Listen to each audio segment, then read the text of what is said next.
This is June 8th, 2021. We're here with the BE collection, and this is our first presentation of an educational topic. And thanks to Karen Granado, who's our guest speaker. Today, we are going to start talking about conversion therapy. I'd first of all like to introduce ourselves. I'm Diane Barrett. I'm the B of the BE collection. My background is counseling, psychotherapy, and I'm a registered nurse. I'm Dr. Margaret Elfring, an orthopedic surgeon, and the E of the BE collection. And I don't get any of the letters of the BE collection, but I'm Kelly Kidd. I'm the technical director and the editor and partner in all this. Problem solver extraordinaire. And Karen? And I'm Karen Granado. I have a master's in counseling psychology, and I was a licensed pastor. Very good, thank you. I'm thrilled, we all are, that you have volunteered to do this. Karen was initially interviewed by the BE collection, and in that discussion, you talked about having participated in conversion therapy as part of your own process. Correct. Today, we've done some reading on it. I don't really know a lot about it. So you can educate us. What I've read is in some states it's legal, some states it isn't. My guess is professionally that it's still going on. And that with the oncoming attention to transgender children and as well as adults, the conversion therapy will boom, and that is a concern. So I'd like to hear your experience, Karen. Well, I started out having been married to a man and had a family when I really started thinking about who I was as a person and why my marriage wasn't really working the way it should have. There were a lot of reasons for that. But in doing a lot of soul searching, I really had to admit that I was really attracted to women as well. And it led me to participating in, I guess, what you'd call a conversion therapy group. They don't really call it that, though.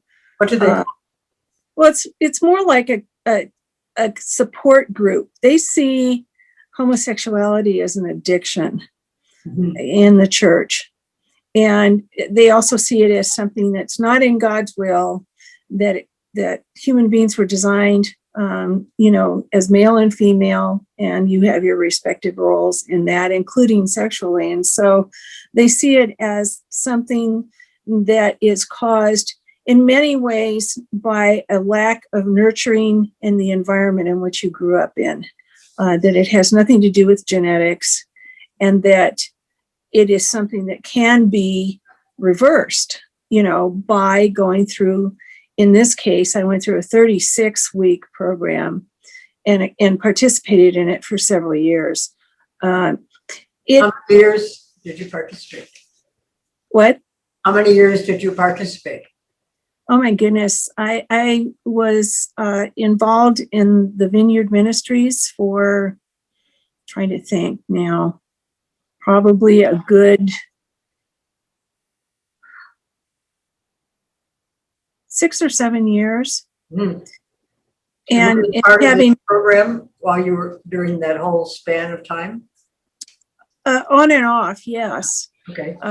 I would say, during my involvement with that particular church, I also did my internship as a therapist there. And so it was part of the way that they orientated themselves and the people who were on staff, et cetera. And so I chose to participate in this program mainly because I'd been married. I'd been married for quite a while. I had 2 children, and I really wanted to make my marriage work. And so I decided, to try the program because I don't want to say struggling. I guess a lot of people would use that word, but if I was honest with myself, I found myself attracted, to women, and in a way that as I became older, became more apparent to me. And so I joined the program when it was very fledgling, and when Andy Kaminsky, who was the one who founded the program, actually was just starting it out. And so I had a lot to do with giving feedback on the lessons that were prepared, on how people were reacting to it, what were some of the main issues that people were finding. But I think that eventually what happened was, after going through it myself, I gave it a go, as they say. And with the introspection, that I did on my own, I found that I couldn't really make a lot of the things that they were saying match who I was as a person and how I was put together. I've never been one who just believed what people had to say and took it for granted. I was always somebody who wanted to, investigate, kind of think it through, and see if it really resonated with me. And some of the things resonated, and some of the things really didn't. Can I ask you to stop a minute? What year did this program start, approximately? Approximately, 19, trying to think. Sometime around 1989, 1990, I think. Was your husband aware that you were participating in this program? Oh, certainly, yeah. And why? He was well aware of it and very supportive. Mhm. As far as that was concerned, he figured, his attitude was it was my problem and I needed to fix it, quote, Right. But what I found is having gone through the program and then having worked with people, and then, as we discussed before, I had a health issue that came up that kept me at home, where I couldn't really move around too much. And I did a lot of thinking and a lot of prayer work on my own, and had and found some alternative ways of healing that was dealing with my physical issues. And so that really influenced, some of the decisions I made too, because I found that it took me well beyond the limits of what I believed spiritually at the time, and opened up a lot of new doors for me. And so between that and between the conversion therapy and the retrospect, that had given me, I really took on a different perspective and found myself feeling like I really was fine the way I was, and that there wasn't, this wasn't something that I needed to change. I think the other thing is that a lot of people, and I've seen this within our community too, a lot of people identify themselves through their sexuality. I don't. It's a part of me. It's certainly a large part of my life and the way I live my life and who I choose to be with. But it is not the entirety of who I am as a person. And I think that when working with people, the one thing that I found is a lot of people identified that way. They identified as being gay, and so they felt they had to embrace everything that had to do with, as outrageous as it might have been. That's good. In some cases, I think more so for men than women. And that, that's really defined who they were as a person. And I don't really believe that. I believe you're defined by a lot of different things. That being one of them, but certainly not the only thing. And so I really, took it seriously and thought about it a lot, and came to the conclusion that it really was a central issue as far as I was concerned, and as far as my health was concerned, in dealing with. Just a minute. Sure. Yeah. Is there a radio on or something? Oh, Lolly's got a television on. Hang on. All right.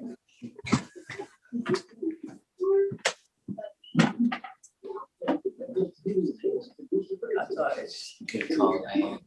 Yeah. Ollie, I gotta turn this down because it's showing up on the recording.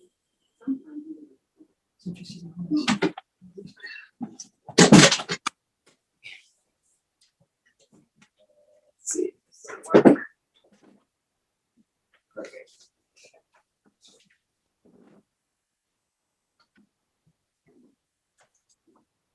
Sorry about that. She decided to turn the TV on in the other room. I know, I understand that. Thank you, Lolly. Great, okay. Let me stop and ask you a question.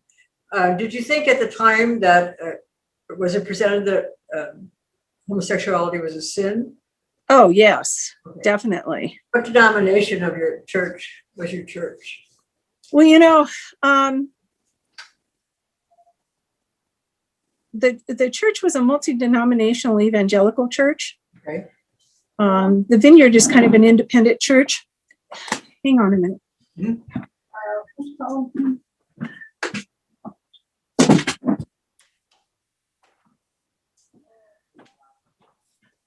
Sorry. Okay, we can edit, so don't worry about any Yeah. stuff like that. Not a big deal. So, That's why we have the We can team. just cut that out. Yeah. the Vineyard was started as an independent church in the 1980s, and it grew to be somewhat of its own type of denomination. So there were several vineyards across the country, but it was started in Santa Monica because they didn't really agree with a lot of some of the more traditional churches, and yet their theology was somewhat similar in some ways, but it was more modern, people sang more. It's probably the run-of-the-mill type of church that you see nowadays, but back then that was very progressive, so they did worship styles where, people sang with guitars and stuff like that. And it was different from your traditional, say, Southern Baptist church in the way that it was, in the way that the services were offered. So It might have drawn more gaze to it because of its openness about lack of tradition. Do you I think so. It drew a lot of young people. So the church was basically, I'd say the vast majority of people that were going to the Vineyard at the time I went were in their 20s and 30s. So, it was kind of a progression of what came out of the Jesus movement in the late 60s and the 70s. So anyway, we ended up there. And now I lost my train of thought, what the question was. Were you a pastor there? Eventually, yes, through their counseling program there, I was licensed as a pastor, which was taken away when my husband and I split. So could say I was decommissioned. Who was your licensing? Who was licensing to license you as a The church licenses you and you register with the state of California or the state that you're in, but anyway, that didn't last long. Let's just put it that way. But in going through that, I think that the church is a magnet for people in many ways, and not everyone, but particularly evangelical based churches are a magnet for people who want to see issues in black and white. And you'll find that they tend to be conservative in their politics as well as other things. And I think this kind of goes along with it. I never have been a real black and white person, and so sometimes I didn't always fit in, or I questioned too much. Even in Bible college, I went to the Southern Baptist Bible College for a couple of years, and I asked a lot of questions, and I didn't always do the things, I didn't stand on the street corner and hand out tracts because I didn't feel it was right to stuff, what I believed down other people's throats, so to speak. So it got me in trouble back then, and eventually did in this particular situation too. But I firmly believe that people have the right to make choices. And I also believe that your spiritual walk is your own, and you have to walk it out on your own.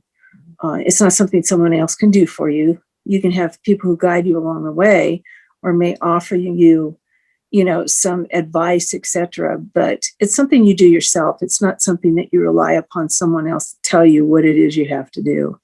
And I think with conversion therapy, in the end, that's what really got to me the most is you were being told how you had to think, what you needed to believe, and why, you were the way you were. And in many ways, conversion therapy really started more geared toward men within the gay community. And so some of their issues are very different than women's issues, I think.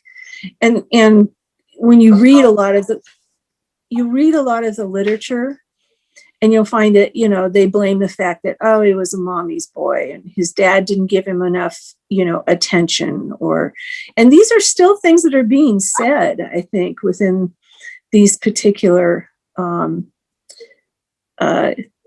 programs, really. As I read too, what?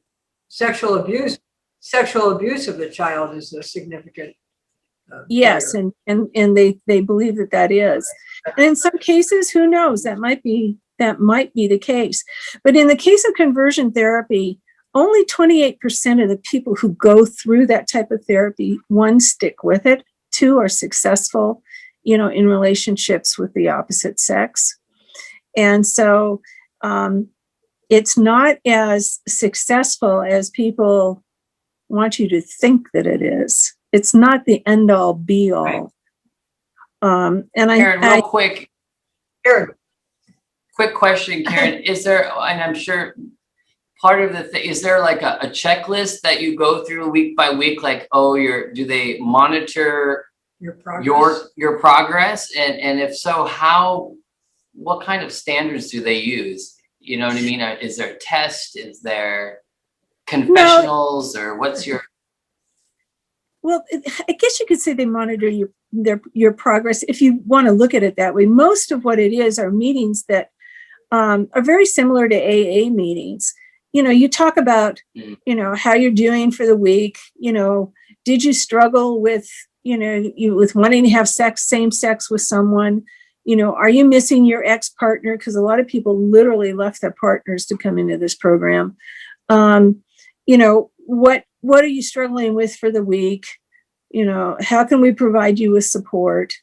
And then the homework involved a workbook that really took you through certain steps of looking at your childhood, looking at your relationship with your family,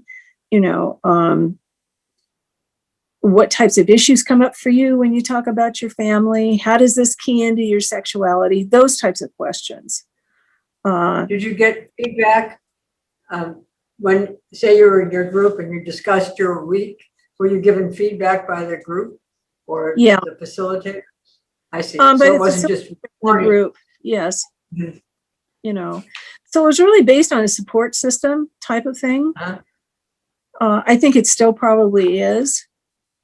And, I don't know how much the program has changed since I was in it. Because you're talking about the early 90s, late 80s. So that was a long time ago.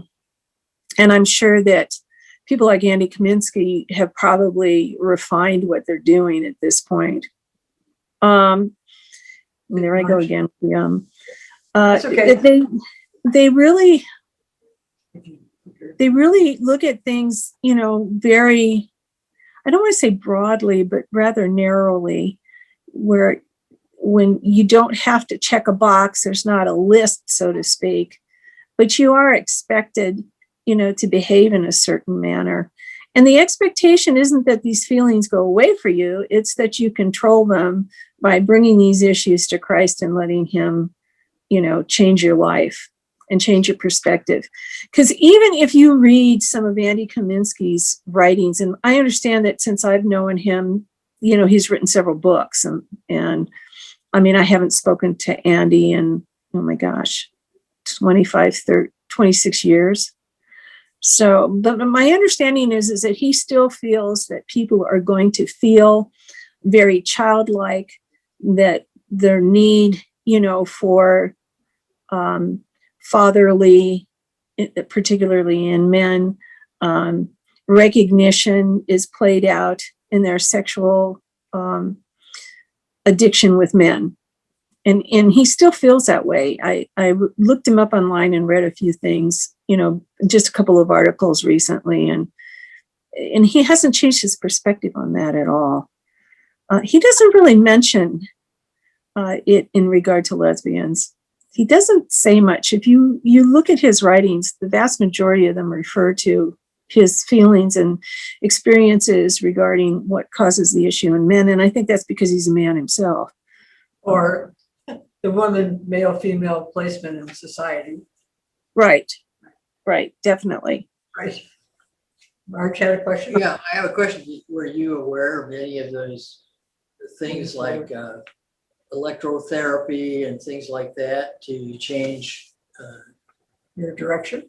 Yeah, I'm aware of some of the work that's been done in the South in particular regarding that, and they're still doing that even though it's illegal. well, it's illegal in California, but it's not illegal in every state. Yeah, because I know that in dealing with kids that came to the LA Gay and Lesbian Center when I was in charge of the youth department there, we had a lot of kids who had gone through that. And it was the reason they ran away. Really? Awful. Is that a painful Yes, very process? painful. It's very painful. When I was And a it's very student damp. nurse, that was one of our responsibilities, was to be present during the electrotherapy treatments.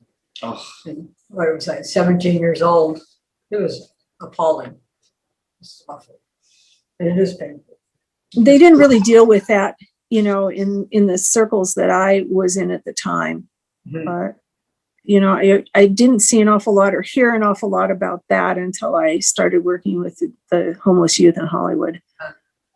so the conversion is more about your connection, you're closer to Christ if we can get rid of these feelings, right? So it's Right. right. Or so fear tactics, you don't want to end up in hell, so let's work on getting you closer to Christ and steering you right down the right path. I would say it's more a case of making sure that you're going down the right path and following Christ. I wouldn't necessarily say that all of the programs believe that simply because you're homosexual you're going to hell. I think you'll see that more in some of the churches that are based, in where their main outreach was in the southern part of the United States. You might see that more in some cases now than you used to in some of the groups, because during the late 80s and 90s, there was, I don't know, a wave that kind of came through the churches and through the evangelical movement that took it further right than it used to be, as far as politically and more rigid in some of their thinking and interpretation of scripture. And so it didn't start out, and they don't believe, the group that I was involved with didn't believe you were going to hell simply because you were acting out like that. It was a case of really enriching your spiritual life more than it was, you're going to go to hell if you don't stop, having same sex. However, at the same time, you have to realize that the people who are in these types of churches have the same viewpoint if you're committing adultery. Their viewpoint isn't that you're going to go to hell, but it's that you better get your act together and get straight with God. And so that's in some ways the way that they look at addiction to homosexuality or addiction to drugs. It's very much, comes from that same place. Now I'm speaking again of my experience, and there might be other people who have gone through this and who have had horrendous experiences because of the type of things that were being forced upon them and the hard rules that were set for them. I think particularly with young people, where you have parents involved and kids are sent off to these camps that are supposed to, where they're made to watch movies and all this other stuff and, talk about their feelings, and you shouldn't be feeling that way because you're looking at like a woman or you're looking at a man. Your feelings shouldn't be that. And so they try to overwhelm you to, like overstimulate you almost in order to make you change. And that's a whole different thing than what my experience was. So I think when you're talking about conversion therapy, it's depends on who's doing it, where it's done, and what their basis for Right, why so it there's not is. just a handbook for everyone to operate from. It's different based It's on different. organization. Right. Okay. I could tell that from the reading. Which organizations would you say are primarily behind the more radical programs? I think the organizations that are probably more radical are not all of the Southern Baptist Church, because you find that churches are beginning to welcome, people from the LGBTQ community now more than they used to be.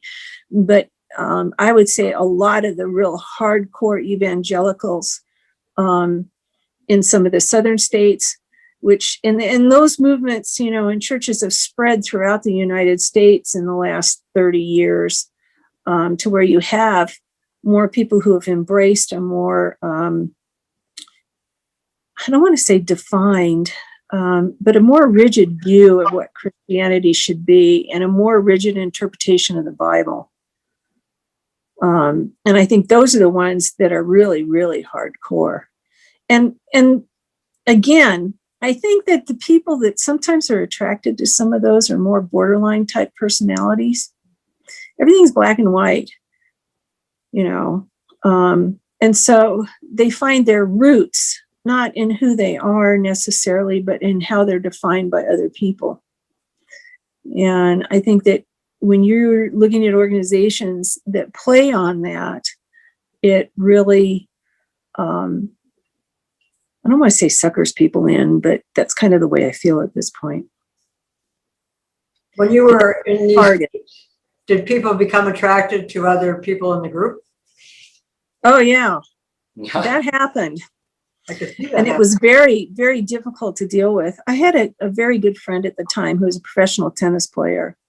And she, there happened to be another gal from the circuit who was coming to, the groups too, and they got involved. And I know for this one person, it ultimately, she left the church because of it. She felt so guilty.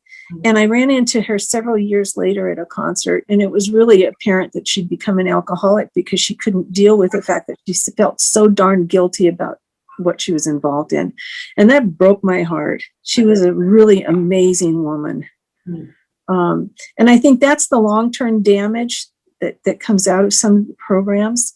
If you aren't a person who really believes in yourself and you're depending, or you allow someone to use the Bible to basically guilt you, into changing the way that you are relating to the world, really. Did people come into the group as couples? No. No, it was always a single. And when you when you finished your 36 weeks or something, did you announce that I'm not going to participate, or how did you exit? No, you just finished the workbook and you finished your 36 weeks, and There's you just went on with life from there. And there's no conversion trophy. No, there's no conversion trophy. You don't get a No. certificate. It's nothing like that. At least not, not the one I participated in. It really was more of a personal thing. Right, I can tell that.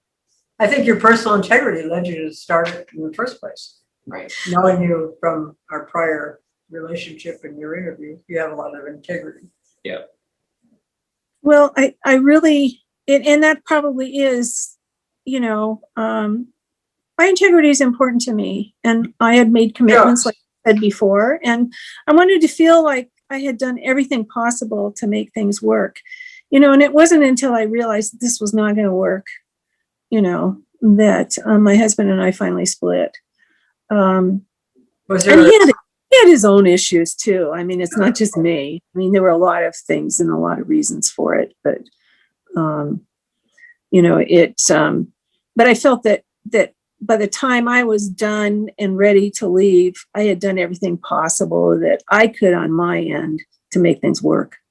Was there a particular moment that you said, okay, I'm not going to convert. I am who I am, and this is it?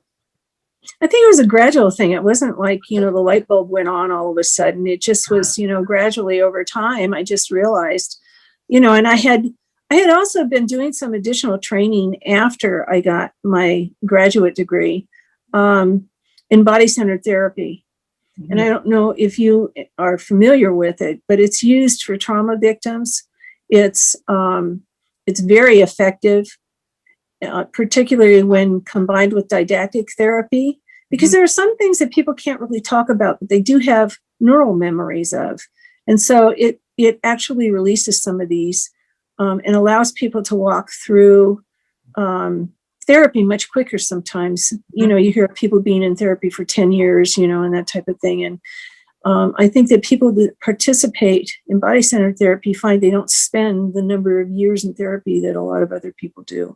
And so I was also, doing all kinds of training in that, and I trained, in that for several years. And so that had a profound impact, on me as well, because as I became more and more centered as a person, and somewhat released other things in my life, that affected me, because I think therapy is good for everybody, no matter what, to be honest. Because, none of our families are perfect, and we don't grow up as perfect, human beings, that's for sure. That it was just a gradual coming into myself, really. I think it was precipitated by the work that I had done in Living Waters. But I think the other thing was that, it wasn't the only thing. I keep working on myself. I still do. Lifelong process, I think. So after you did you became ill, or your illness made you withdraw a little bit, then did you go back into the group? No. I see. So your termination from the group really was a really personal one then, an individual. Yeah, it was a very personal, individual decision, and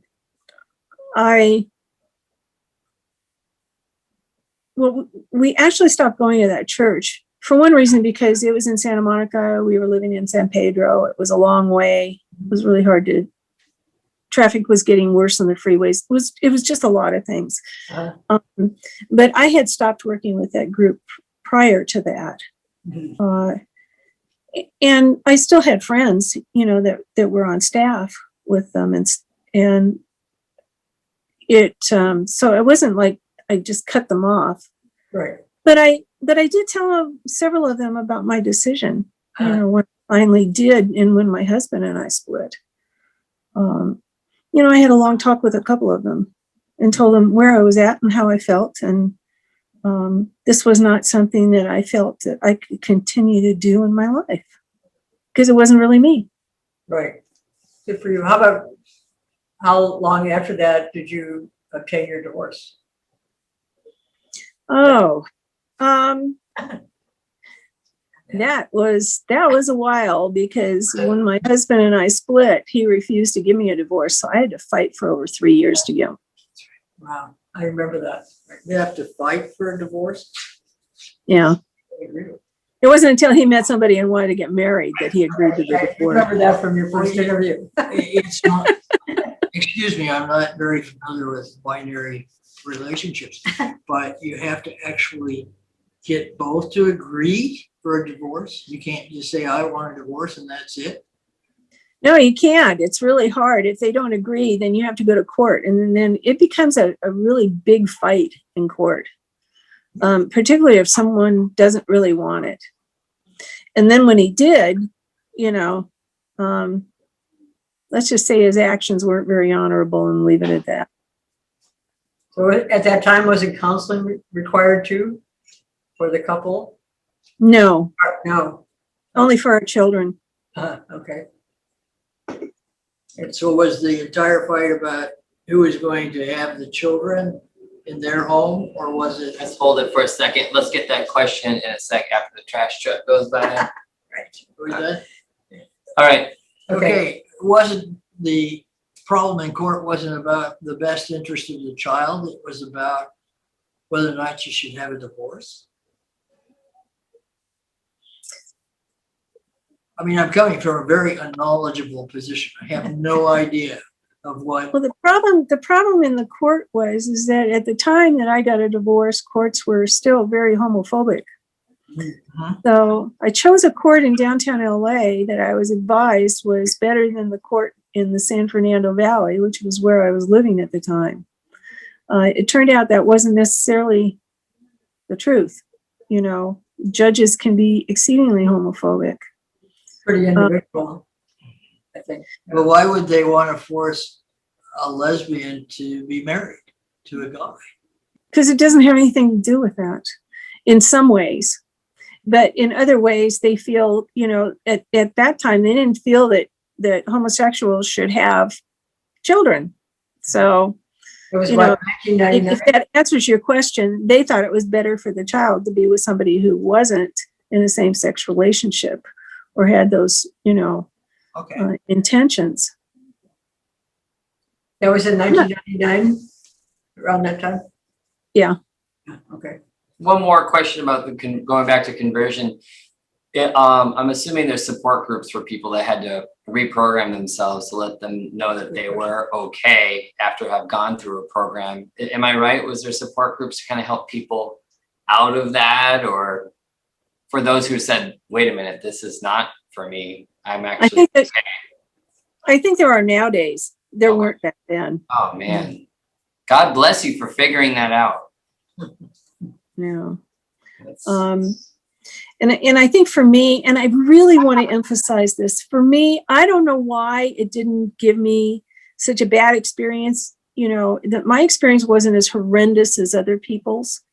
I know that, you know, some people were just devastated by some of the ministries, you know, that they went through and some of the programs they went through. And I certainly don't want to say that my experience in any way, you know, is the one and only type of experience that people have, because I know that other people, you know, it just tore them apart and took years for them to really recover from going through a program like that. Why that didn't affect me that way, I guess it's just the way I'm put together. Yeah. That's the only thing I can come up with, you know. But I, you know, in some ways, I think the other thing is my training probably was different than a lot of people's. Being in psychology gave me some insights that perhaps other people didn't have. And not that you should do psychology on yourself, that never really isn't advised, but I mean, it gave me a thought process to use. I think the other thing is too, is that I have always had a problem believing that the scriptures were perfect. And I'll tell you why, because they've been translated by numerous translators over the ages. A lot of the translations are not that good that are used throughout the church, you know. And so when I researched stuff, I went back to the original Koine Greek and to the original Hebrew. And so the wording that comes out of that is often very different, and so is the meaning.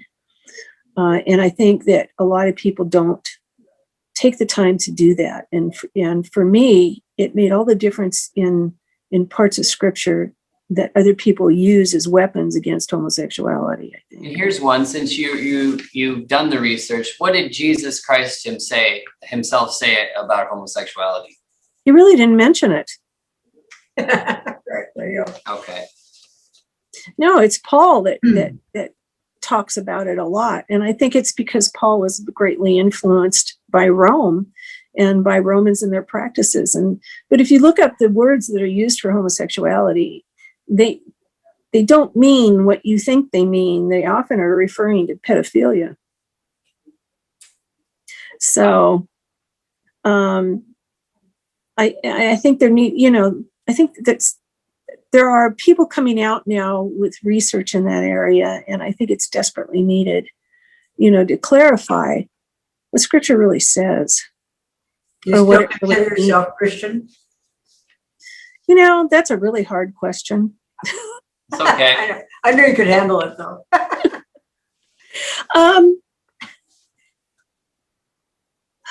How can you say that you believe in Christ is who he says he is? And at the same time, you know, I also look at I've read a lot of Zen Buddhism. I've studied other religions, which I had when I was in college anyway. And I find that a lot of them come together on very similar points about a lot of things. And so in some ways I'd say yes, and in other ways I'd say no, to be honest. I don't know where I fit in that. That's okay. I think as human beings, that's always the great mystery, right? We should be seeking and learning anyway. So I think it's okay to not know sometimes. Well, yeah, and I think that's part of the journey. I've had spiritual experiences that I never would have had in a regular church, since that time. And some of them have been incredibly profound. And they aren't really covered, in normal theology, within the Christian church. And so how do you explain those things? And yet they've had profound effects on my life. They've had profound effects on my health, on some of the decisions I've made. And they certainly haven't been bad in their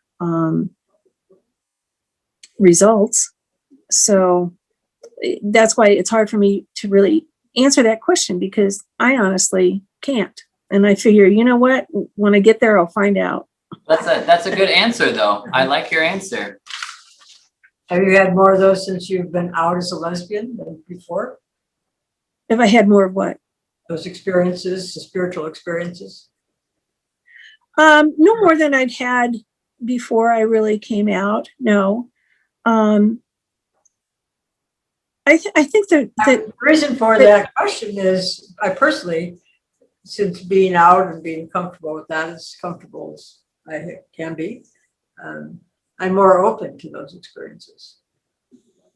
And I think I was more open you than before I came out. thinking you should have stayed in your marriage and been in that conflict, so to speak.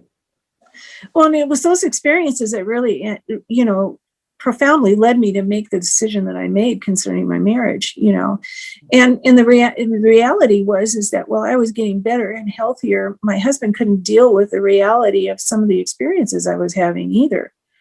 Maybe it's because of the knowledge you are gaining. I know that can scare a lot of people.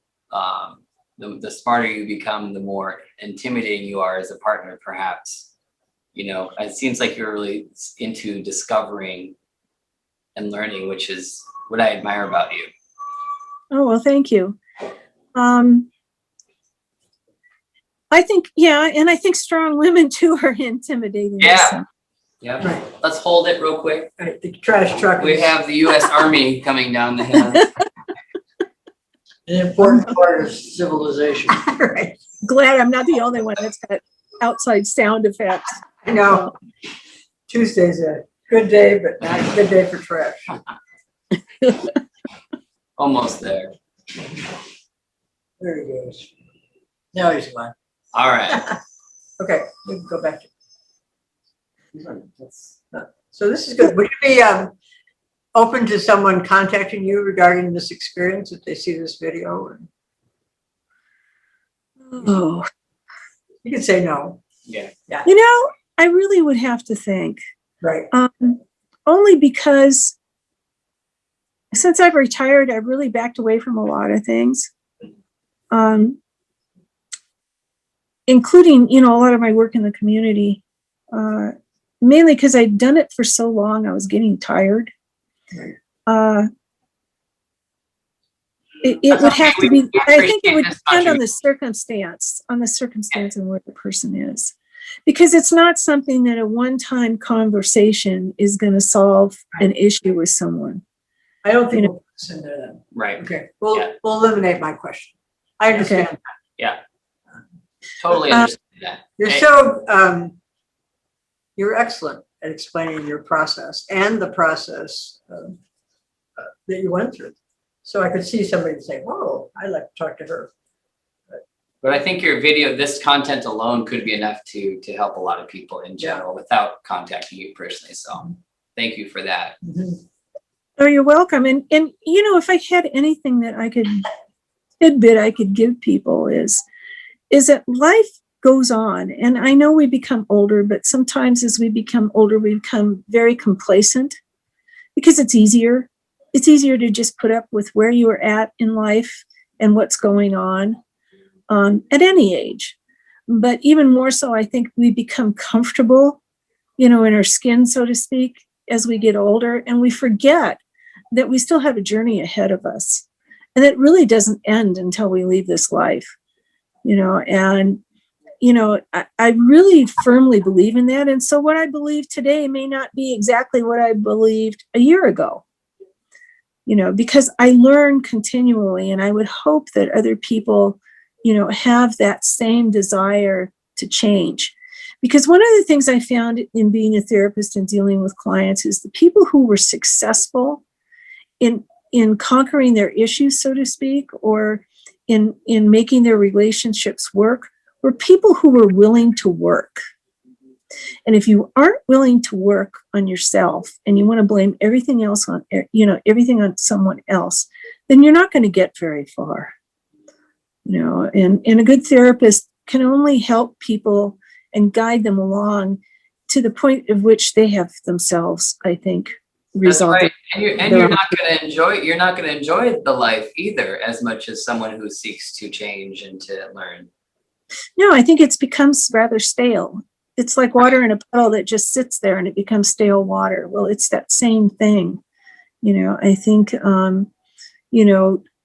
we can sit around and we can become these people who, are perfectly fine. It's not like there's something wrong with you, but it's like you lose a zest for life and for learning and for discovering new things. And that's what I would warn people against, is losing that.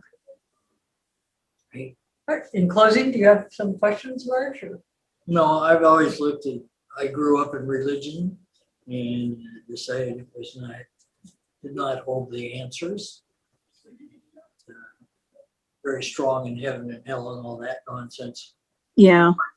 For me, it was nonsense. And then learned from science that you cannot create or destroy energy. And then throughout my career as a physician, I could tell very quickly when the energy had left the human body. Death. That's what death is. Mm-hmm. Is the human energy, whatever it is, and I don't know what it is, leaves the body. And it's very clear. The EEG goes flat, the EKG goes flat, all of the energy defining units goes flat. And that person is dead. No question. But what happens to that energy, I have no idea. None. I think you're right, Marge, and I think that's the big question, because they have actually measured that when people have died, and there is a slight weight loss. Yeah, I mean, it's Really? it's visible. Mm-hmm. Oh, it's, yeah.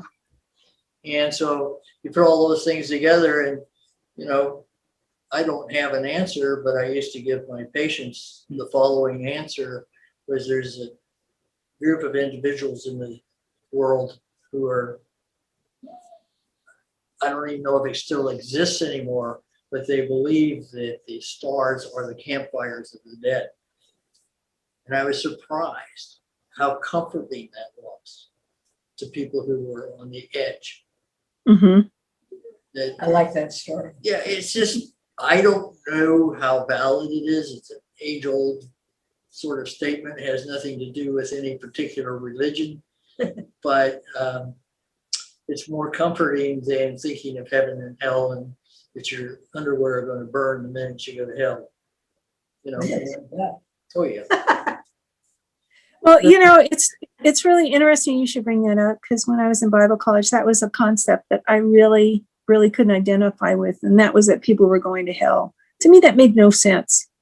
It made no sense on a spiritual level, let alone on a scientific level. Well, you're already dead. How can Obviously, yeah. yeah. I don't know. It was just me. But I did like that particular version of death because it did seem to comfort a lot of people, and it makes as much sense as anything else. It does. I mean, because we don't know. That's the big question, isn't it? So what happens to us after that? Do you have a lot of stars in Las Cruces? Yeah, we have a lot. I remember in Santa Maria when we lived there, we had tons of stars, and here it's sort of, they're there, but it's sort of hard to find them. Yeah, on a good night, it's nice out here. Beautiful. Okay, But well, I think we're ready to close, but thank you, Karen. Very. oh, you're welcome. Yeah. Want to say? No, Karen, thank you for your time, and your words will resonate with someone several times, I'm sure. Mhm. Oh, I hope so. And I hope that, for people who have had a different experience with all of this, I hope that what they'll do is not get stuck in that experience, but to move it forward and let it go. Great. Yeah. Great ending. Very good. Thank you. Thank you so much. You're Karen. welcome. All right. Okay. See you Bye. again. All right. Bye.